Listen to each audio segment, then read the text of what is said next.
माय माऊली नमस्कार. 18 पुराणातील एक पुराण श्री गरुड पुराण महात्म्य कथासार अभिवाचन करत आहे. अध्याय 13. प्रथम श्री शिवशंकराला नमस्कार करून प्रारंभ करते. ओम श्री परमात्मने नमः. मागच्या भागातीलच उर्वरित भाग पुढे सुरू. यतीने दिवसातून 3 वेळेला स्नान संध्या तर ब्रह्मचार्याने 1 वेळेस केलेले स्नान पुरेसे होते.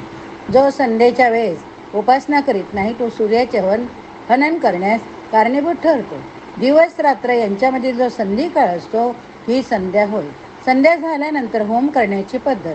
स्वतः केलेल्या होमाचे जे फळ असते ते अन्य कोणत्याच होमाने मिळत नाही.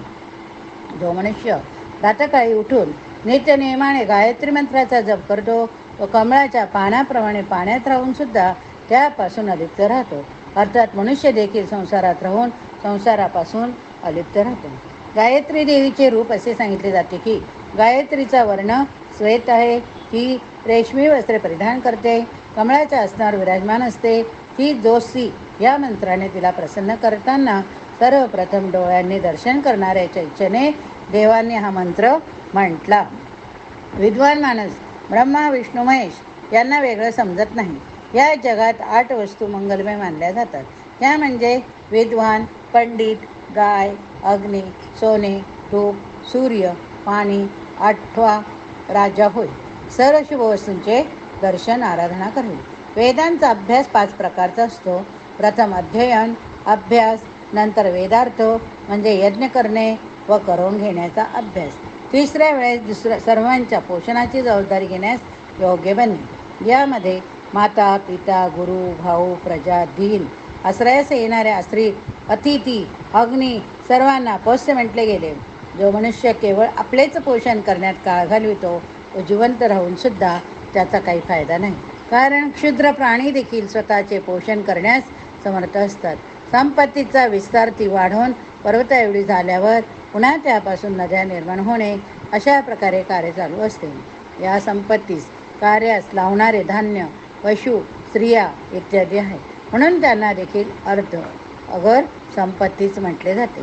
संपत्ती 3 प्रकारची मानली जाते. शुक्ल, शबल, कृष्ण या धनाचे 7 वेगवेगळे प्रकार पडतात. असे धन एक तर पितृ परंपरापासून क्रमाने चालत आलेले असते किंवा कोणाकडून प्रेमाने प्रदान केलेले असते. तिसऱ्या प्रकारचे धन जे बाह्यकडून प्राप्त झालेले असते. सामान्यतः 3च प्रकारची संपत्ती सर्वत्र आढळते. पंडिताकडे असलेले धन विशेष प्रकारचे असून 3 प्रकारच्या लक्षणाने युक्त असते. यज्ञात प्राप्त झालेले धन, अध्ययन केल्यामुळे मिळालेले धन, विशुद्ध प्रतिग्रहापासून मिळालेले धन. क्षत्रियाला मिळालेले धन देखील 3 प्रकारचे असते जे वैशेषिक धन म्हणून ओळखले जाते. ते हाताने प्राप्त होते. ल्यायोचित असते ते खरे शुद्ध धन होय. दुसरा प्रकार म्हणजे दंडरूपाने राजाकडे जमा झालेले धन. तिसरे शुद्ध धन जे विजय प्राप्त करून मिळालेले असते. अशाच प्रकारे वैश्याची धन देखील विशेष प्रकारचे असते. शेती करून मिळालेला पैसा, पशुपालनापासून मिळालेले धन, व्यापारात मिळालेला लाभ. व्यापारातील लाभ मात्र वैश्यास इतर 3 वर्णाच्या लोकांकडून मिळतो. जर काही आपत्ती काळ निर्माण झाला तर ब्राह्मणाने सावकारी, गायीचे पालन किंवा व्यापार केला तरी पापकर्म मानले जात नाही. ऋषीमुनींनी देखील अनेक व्यवसाय सांगितले, परंतु त्या सर्वांपेक्षा सावकारी अधिक योग्य सांगितले गेले. मनुष्य जो लाभांश मिळेल त्यातून त्याने पितृगण, देवता, ब्राह्मण यांचे पूजन करावे. शिल्लक राहिलेल्या भागाचा आपण उपभोग घ्यावा. ब्राह्मणाचे सर्वोत्तम धन म्हणजे भरपूर पाण्याने भरलेली नदी, शाकपत्र, आग्नेय, समिधा, ब्रह्मघोष होय. याचना न करता जर एखादे दान किंवा देणगी मिळाली तर वाईट नसते.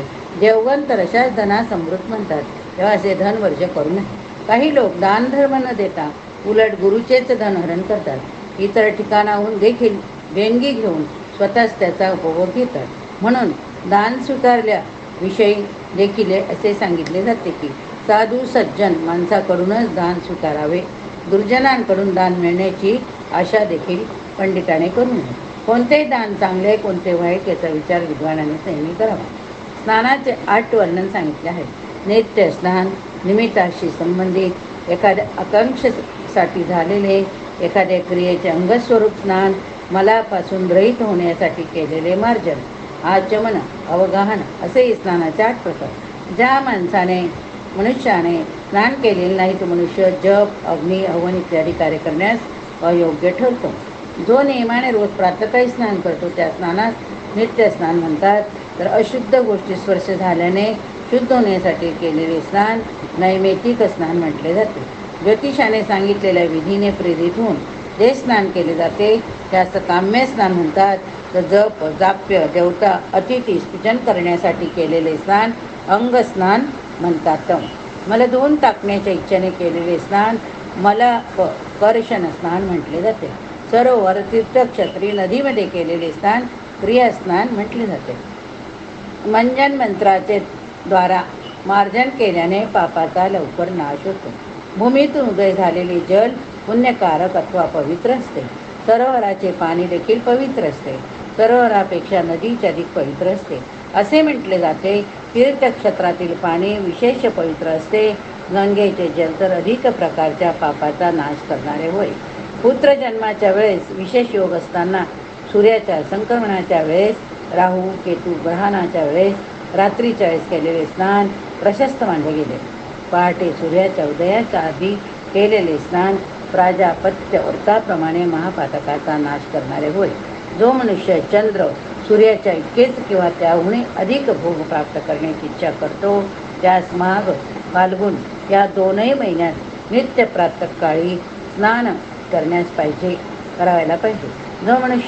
जो पुरुष माघ मासात प्रातःकाळी स्नान करून अग्नीस हवी देतो त्याचे महान पाप 1 महिन्यातच शुद्ध होऊन जाते. भगवान विष्णूस विशेष करून एकादशी तिथीस आवळे अर्पण केल्याने ते फार संतुष्ट होतात. जे लोक संपत्तीची इच्छा करतात त्यांनी तर नेहमी आवळ्यांनी स्नान करायला हवे, म्हणजे आवळा उटी लावून स्नान करावे. भास्करादी दिवशी अभ्यंग स्नान केल्याने कीर्ती, धन, आरोग्य या सर्वांची प्राप्ती होते. अशा प्रकारे स्नान करून पितृगण देवतांना तृप्त करावे. त्यावेळी चिंतन असे करावे, माझ्या पितृगणांनो, आपण येथे येऊन मी दिलेल्या तिलांजलीचा स्वीकार करावा.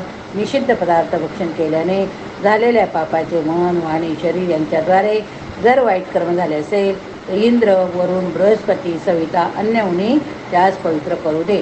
अशा करणी 3 वेळा अर्पण करावे. नंतर ब्रह्मादी सुराची आराधना करावी. पुरुष सुक्त म्हणून जो मनुष्य प्राणी समर्पण करतो त्याने सर्व जगताचीच अर्चना केल्यासारखे आहे. याशिवाय तांत्रिक मंत्र म्हणून जनार्दनाची पूजा करावी. सर्वप्रथम पूजेची सुरुवात करताना देवांना अर्घ्य द्यावे. त्यानंतर विलेपन करावे, पुष्पांजली समर्पण करावी. क्रमशः धूप, नैवेद्यार्थ, फळ आदी समर्पण करावे. जल अभिमंत्रित करावे. ब्राह्मण, क्षत्रिय, वैश्यांनी मंत्रवत स्नान करावे. अध्यापन करणे म्हणजे ब्रह्मयज्ञ होय.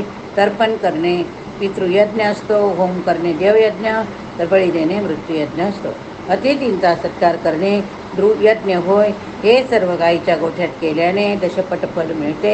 अग्निगृहात केल्याने सहस्र शतकोटी इतके फळ मिळते. भगवान विष्णूच्या सानिध्यात केल्याने तर अनंत फळ मिळते. अन्नाचे दान सर्वप्रथम ब्राह्मणांना अर्पण करून नंतर नातेवाईकांना आपण त्याचे सेवन करतो. तो मनुष्य स्वर्गाशी प्राप्त होतो. भोजन करताना सर्वप्रथम गोड पदार्थाचे सेवन करावे. त्यानंतर खारट मीठयुक्त पदार्थाचे सेवन करावे. जे पदार्थ कडू, तिखट स्वादाचे असतात त्याचे नंतर सेवन करावे. सर्वात शेवटी पाणी प्यावे. रात्री भाजी, भूमिष्ठ पदार्थ वर्ज करावे. जेथे अमावशी किंवा अग्निवास करतो तेथे लक्ष्मीचा देखील वास असतो, त्यात शंका नाही. उदरामध्ये गार्हपत्य अग्निनिवास करतो. पृष्ठभागी दक्षिणाग्नी करतो. मुखात आव्हमीय अग्निवास करीतो. सत्याने मुद्दामध्ये सर्व प्रकारचा अग्निनिवास करतो. अशा प्रकारे 5 अग्नींना जाणतो त्यास अहिता अग्नी म्हणतात. दिवसातील 6वा व 7वा भाग इतिहास पुराण याचे श्रवण करण्यात घालवावा. त्यानंतर पश्चिमेकडे संदेश वंदन करावे. हे विद्वान मुने याप्रमाणे मी संपूर्ण दिवसाचे कार्य सांगितले. जो पुरुष याप्रमाणे वागतो, आचारधर्माचे पालन करतो, तो साक्षात केशवाप्रत होतो. भाग 105 धर्मसार पठन. ब्रह्मदेव शंकरास म्हणाले की मी आता संक्षिप्तात धर्माचे सार सांगतो, ते तू श्रवण कर. या धर्माचे सार अत्यंत सूक्ष्म ते भक्ती मुक्ती प्रदान करणारे, संपूर्ण पापाचा देखील नाश करणारे. शोक करणे अत्यंत वाईट आहे. त्यामुळे बल, धैर्य, धन, सुख सर्वांना मनुष्य पारखवतो. म्हणून शोकाचा नेहमी त्याग करावा. ह्या जगात कर्मच माणसाला त्याच्या सुखदुःखात प्रेरित करीत असते. कर्मच मनुष्याची पत्नी असते. कर्मच बांधव नातलग असते. दान केल्याने जगात सर्व गोष्टी आपसूक मिळतात. दानच स्वर्ग आहे, दानच राज्य आहे. अर्थात दानामुळे राज्य स्वर्ग यांची प्राप्ती होते. म्हणून मनुष्याने दानधर्म अवश्य करावा. जे लोक तप, ब्रह्मचार्य, यज्ञ, दान यांचा त्याग करतात, धर्माचा नाश करणाऱ्या गोष्टी करतात, ते लोक निश्चितच नरक प्राप्त करतात. जे लोक नेहमी होम, हवन, जप, जाप्य, स्नान, देवाचे पूजन करतात, सत्कर्मात दंग राहतात, ते अवश्य स्वर्गात जातात. मनुष्य सुखदुःख प्रदान करणारा, त्यांचे हरण करणारा या जगात कोणी नाही. मनुष्य आपणच केलेल्या कर्मानुसार त्याची फळे भोगीत असतो. मग ही पूर्वजन्मीची असो अथवा या जन्मी केलेली असो.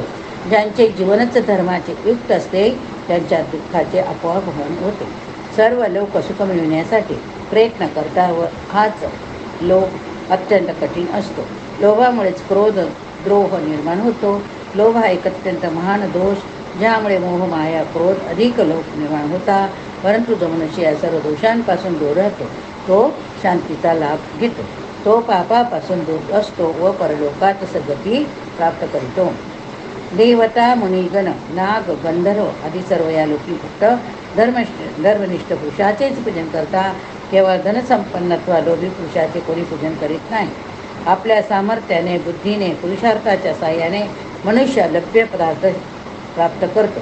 सर्व प्राणीमात्रांवर दया करणे, इंद्रियांवर नियंत्रण ठेवून दुसऱ्याच वाईट कृत्यापासून परावृत्त करणे ही सर्वात श्रेष्ठ कार्य आहे. त्याने खरे श्रेय मिळते. मृत्यूसमोर पाहून सुद्धा जो मनुष्य धर्माचे आचरण करीत नाही, त्या मनुष्याचा जन्म व्यर्थ होय. जो मनुष्य गर्भहत्या, ब्राह्मण हत्या, गोहत्या, पितृहत्या करणारा असतो, तो संपूर्ण गुणांनी युक्त अशा भूमीचे दान केल्याने पापातून मुक्त होतो. या जगात गायीचे दान देण्याचे कोणतेच श्रेष्ठ दान नाही. जो मनुष्य न्यायाने गायीचे दान करतो, तो गाय दान देणाऱ्या मनुष्याच्या संपूर्ण कुळाचा उद्धार करते. अन्नदानाचे महात्म्य देखील खूप आहे. हे ऋषभदेव, अन्नामुळे ते संपूर्ण विश्व जगत असते. कन्यादान, दूत, हत्ती, घोडे, मणी, रत्न, भूमीचे दान हे सर्व दान देखील श्रेष्ठ. अन्नदानामुळे प्राणांचे रक्षण होते, शक्ती वाढते, तेज वाढते. म्हणून अन्नदान महत्त्वाचे मानले गेले आहे. वीर तलाव यांची निर्मिती करणे, बाणेची रचना सुद्धा अवश्य करायला पाहिजे. यामुळे देखील मनुष्य आपल्या 21 कुळाचा उद्धार करून शेवटी विष्णुलोकात जातो. साधू संत पुरुषांचे दर्शन परमपुण्यमय तीर्थक्षेत्रापेक्षा देखील अधिक असते. तीर्थाचे शेवंत विजय आल्यावरच फळ देते, परंतु साधू पुरुषांचे दर्शन तत्काळ फळ देते. सत्य, तप, संतोष, क्षमा, आर्जव, ज्ञान, दया, दान हे सर्व सनातन धर्म म्हटले गेले आहे. अध्याय 106 युग धर्माचे कथन. ब्रह्मदेव व्यासांना म्हणाले की भक्तिभावाने मुनींकडून पालन केले गेलेले धर्म मी सांगितले, जे भगवान विष्णूला संतोष देणारे, प्रसन्न करणारे आहेत. तर्पण, होम, संध्या, वंदन करण्याने धर्म, काम, मोक्ष प्रदान करणारे भगवान विष्णू यांची प्राप्ती होते. कारण विष्णूचेच स्वरूप धर्म आहे. पूजा विष्णुमय आहे. तर्पण देखील विष्णूच आहे. होम, संध्या, जप सर्व हरिमय. श्री सूत शौनकास म्हणाले की मी आता या जगाच्या प्रलयाचे वर्णन करतो, तू ते ऐक. 1 सहस्र सत्ययुग, द्वापारयुग, त्रेतायुग, कलियुग 4 युगाचा एक कल्प होतो. तोच ब्रह्मदेवाचा एक दिवस असतो. आता कृत, त्रेता, द्वापार इत्यादी युगाची अवस्था ऐका. कृतयुगात धर्माचे 4 प्रकार आहेत. ते म्हणजे सत्य, दान, तप, दया हे होय. धर्माचे पालन करणारे हरी आहेत. ज्याने मनुष्य संतुष्ट राहतो. त्यावेळेस कृतयुगामध्ये मनुष्याचे आयुष्य 4 सहस्रपट असते. कृतयुगाच्या शेवटी क्षत्रियांकडून ब्राह्मण, वैश्य, क्षुद्र जिंकले गेले.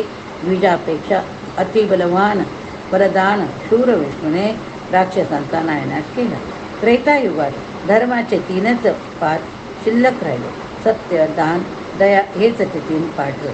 त्यापैकी मनुष्य यज्ञ करण्यात तत्पर असतात. त्यामुळे संपूर्ण भूमी एक प्रकारे छत्रस्थान बनली गेली. हरिवंशाकडून पूजित होण्यास योग्य होते. मनुष्याचे आयुष्य या युगात सहस्त्र वर्ष होते.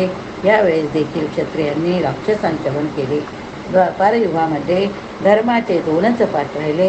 भगवान अच्युत त्यावेळेस पीतवर्णी होते. मनुष्याचे आयुष्य त्या युगात 400 वर्ष होते. या युगात अल्पबुद्धीचा माणूस पाहून भगवान विष्णूने महर्षी व्यासांचे रूप धारण केले. त्या देवरूप महर्षीने वेदांचे 4 प्रकार निर्माण केले. शिष्यांना सांगितले ते पण तू समजून घे. पेल शिष्यास ऋग्वेदाचे ज्ञान दिले. जैमिनीस सामवेद, सुमंतास अथर्ववेद व महामुनीस यजुर्वेदाचे ज्ञान दिले. वैश्य पायनाबरोबर कृतास पुरुष पुराणाचे ज्ञान दिले. जो 18 पुराणाचे अध्ययन करतो तो साक्षात हरीला प्रिय असतो. पुराणांची 5 लक्षणे असतात. त्यात सर्ग, प्रतिसर्ग, अंश, मन्वंतराचे वर्णन हे दशाणू अंशाणू चरित्र असते. अशी एकंदर 18 पुराण आहेत. त्यापैकी ब्रह्मपुराण, पद्मपुराण, विष्णुपुराण, शिवपुराण, देवी पुराण, स्कंदपुराण, आग्नेय पुराण, गरुड पुराण इत्यादी प्रमुख आहेत. त्यापैकी 18वे पुराण वायुपुराण. त्या व्यतिरिक्त अन्य काही उपपुराणे आहेत जी मुनींच्या द्वारे सांगितली गेली.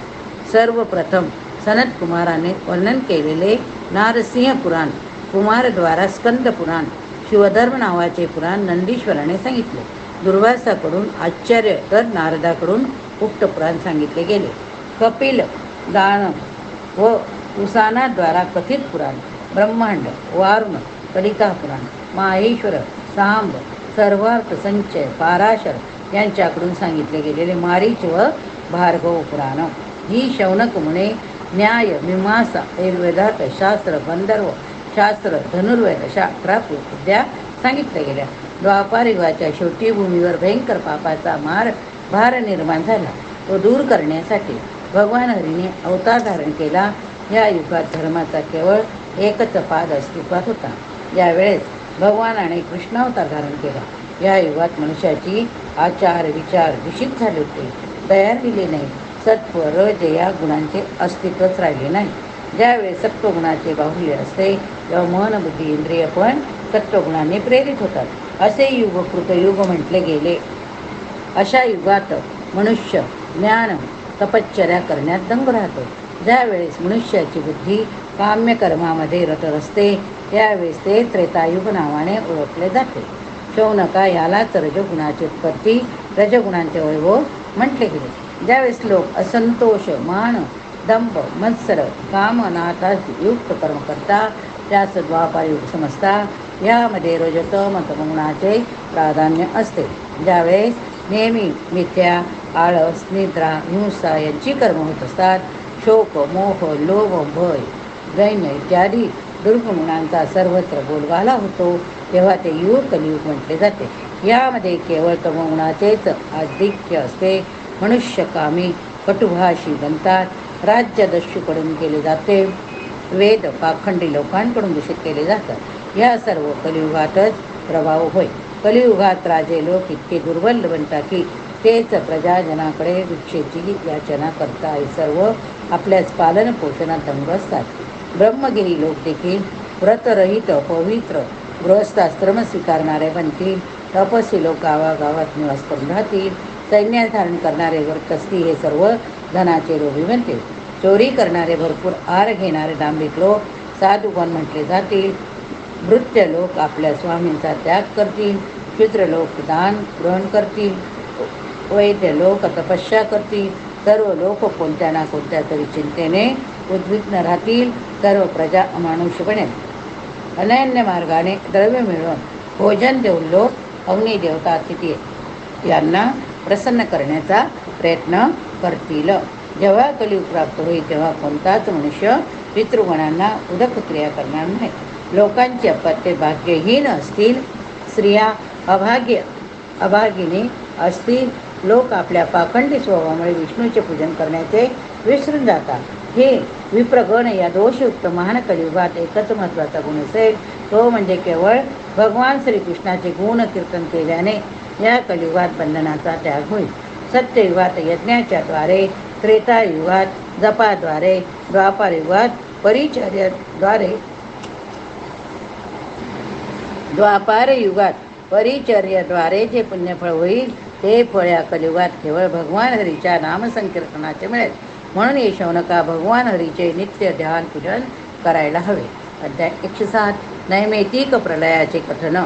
श्री सुत म्हणाले, 4 युगाचे एक सहस्रयुग संपल्यानंतर नैमित्तिक लय होतो. कल्पांच्या शेवटी 100 वर्षापर्यंत अनावृष्टी होते. त्यावेळी दिवसा प्रखर तेज असणाऱ्या 7 सूर्याचा उदय होतो. ते सर्व सूर्य जलाचे पान करता आपल्या प्रखर किरणांनी जल पिऊन त्या 3ही जगांना शोषित बनवून टाकतात. भूह भुहा स्वाहा मरलोक जनलोक समस्त चराचर या सर्वांना विष्णू रुद्र रूप धारण करून दग्ध करतात. नंतर ते मेघांना देखील जलहीन करून टाकतात. सर्व चराचराचे समुद्रात रूपांतर झाल्यावर स्थावर जंगम वस्तू नष्ट झाल्यानंतर भगवान विष्णू अनंत आसनावर शयन करीतात. 1,000 वर्ष शयन केल्यानंतर भगवान विष्णू परत या जगाचे सृजन करीतात. हे शौनका, आता मी तुला प्राकृतिक प्रलयाविषयी सांगतो. 100 वर्षानंतर संपूर्ण जगाचा संहार करून शरीरात ब्राह्मणाचे रूप घेऊन योगबलाच्या आधारे श्रीहरिमुक्त होतात. महासागर सूर्यापासून मेघ उत्पन्न होतात. 100 वर्षपर्यंत मेघ वर्ष असल्यामुळे अणुरेणू पूर्ण केला जातो. मलामध्ये जलामध्ये प्रवेश केल्याने जगतपतीचा अणुभिन्न होतो. ब्रह्मदेवाचे आयुष्य पूर्ण झाल्यानंतर ही निर्माण होतो. नंतर जलामध्ये लीन होतो. अशा प्रकारे या जगाची आधारस्वरूप भूमी जलामध्ये लय पावते. जल तेजात लीन होते. हे नंतर वायूमध्ये लीन होते. वायू आकाशात, आकाश भूतादीमध्ये प्रविष्ट होते. हे सर्व भूतादी महानामामध्ये व महान प्रकृती पुरुषामध्ये लय होते. अशा प्रकारे भगवान हरी 100 वर्षापर्यंत निद्रा घेतात. पुन्हा त्यांचा दिवस झाल्यानंतर सृजन कार्य करतात. या अव्यक्त आधी भगवानाच्या क्रमाने हे जग व्यक्त होते. हरये नमः, हरये नमः. या ठिकाणी भाग संपला. पुढील भागात आपण पापाच्या परिणामाचे कथन बघूया. पुराणां सर्वशास्त्राणां ब्रह्मणा होतमं सर्वलोकानां सर्वज्ञानोपपादकम्.